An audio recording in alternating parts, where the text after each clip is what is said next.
This game, the first off, I want to say I already had my thoughts and reviews about who would succeed to the second round and who would not succeed to the second round. Now, it was tough for, before I even get started, like, it was tough for Indiana. I knew it was going to be tough for Indiana to make it through this series because I'm just being honest. Connecticut Sun, I know they haven't been consistent throughout the season, but the Connecticut Sun has way more depth than the Indiana Fever. I mean, that's the fact. If anyone tries to refute that, then obviously they're not watching the games and you guys do not follow the WNBA basketball. But definitely the Connecticut Sun has way more depth than the Indiana Fever. And I told you guys in multiple uploads from the past, I told you the problem that the Indiana Fever would have is if they have to go into the playoffs and them starters have not gotten enough rest, they're not going to have a chance of doing any damage in this year's playoffs. Is because their starters are going to be worn out. Now, part of this, I say it would have to falls on Christie's side. I said it, Christie's side, she should have let her starters get in rest and let the bench play more because they were going to need that bench in order for them to do any good. Now, fortunately, like I said, no matter what, regardless whether Indiana made the sixth seed or the seventh or the eighth seed, it was going to be tough for them because the top three seeded teams they're all double stacked. So pretty much the Indiana Fever got beat yesterday by the Connecticut Suns. 93 Connecticut Suns put up 93 points, and the Indiana Fever only put up 63 points.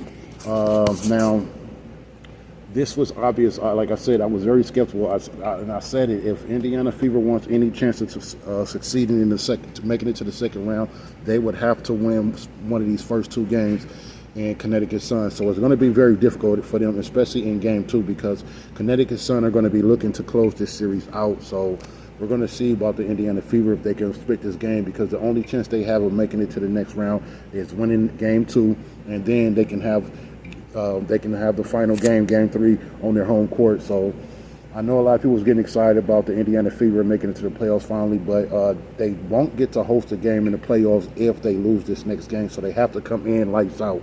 It's going to be tough and difficult because, as I said, the Connecticut Sun definitely has way more depth.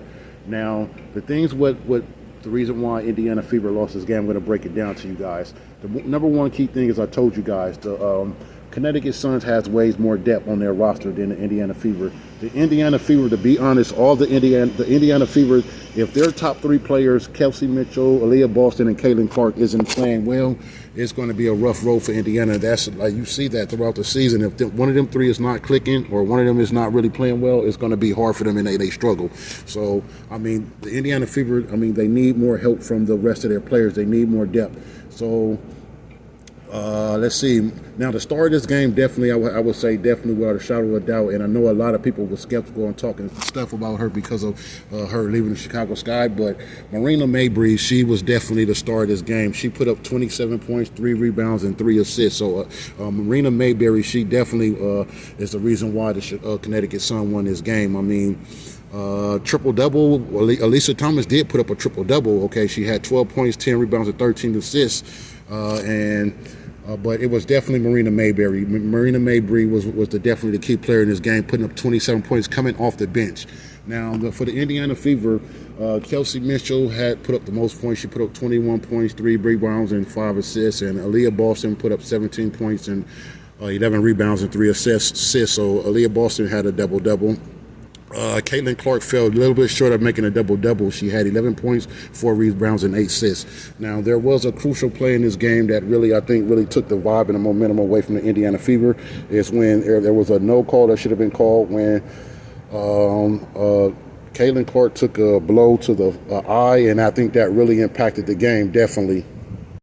That definitely, a lot of people, even the fans, everybody was upset about that. But as I said, even regardless of that play right there we had, Caitlin Clark took the blow to the eye.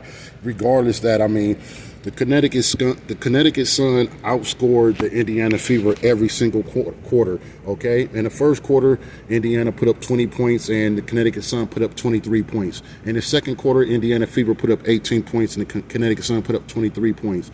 In the third quarter, the Indiana Fever put up 19 points and the Connecticut Sun put up 22 points. And in the fourth quarter, the Indiana Fever, they completely got tortured. They only put up 12 points, and the Connecticut Sun put up 25 points in the fourth quarter. So as I told you guys, like I said, this was basically a butt whooping, and this was a basically slap in the face and a punch in the face. Like I said, I had the Connecticut Sun, the favorite, to win Game 1. Now Game 2 is definitely going to be crucial because, like I said, Indiana Fever playoff run is on the line. So if they lose the next game, it's over for Indiana, and they're just going to have to go home and get prepared for the next season. But I still got hopes for Indiana Fever. I do think they have a chance of winning the next game, but in order for them to win the next game, they're going to have to come out. Caitlin Clark is definitely going to have to put up more points. Kelsey Mitchell did okay, so Kelsey Mitchell is going to have to be consistent and put up another big game, and Aaliyah Boston just do what she's doing. But like I said, in order for the Indiana Fever to even get past the Connecticut Sun, we're going to need more from that bench. That bench is going to have to put up more work. We're going to need more help from that bench. But like I said, it's Christy's size, you know what I'm saying? She hasn't been giving this bench, these role players, enough playing time, so it's really affecting the Indiana Fever, and I knew it would affect the Indiana Fever when it was time for the playoffs. But that's pretty much all of my quick review of what happened in Game 2. There was no coincidence. Like I said, it was just a bad day for the Indiana Fever. They had no chance. I mean, Mabry was just torching them. But as I said, we're going to see what Game 2, so just be looking out for that. I'm curious to know what you guys think. How do you guys feel about Game 1, and do you think that Indiana Fever has any chance of making it past the Connecticut Sun? Appreciate y'all for tuning in. So until next time, y'all already know what to do.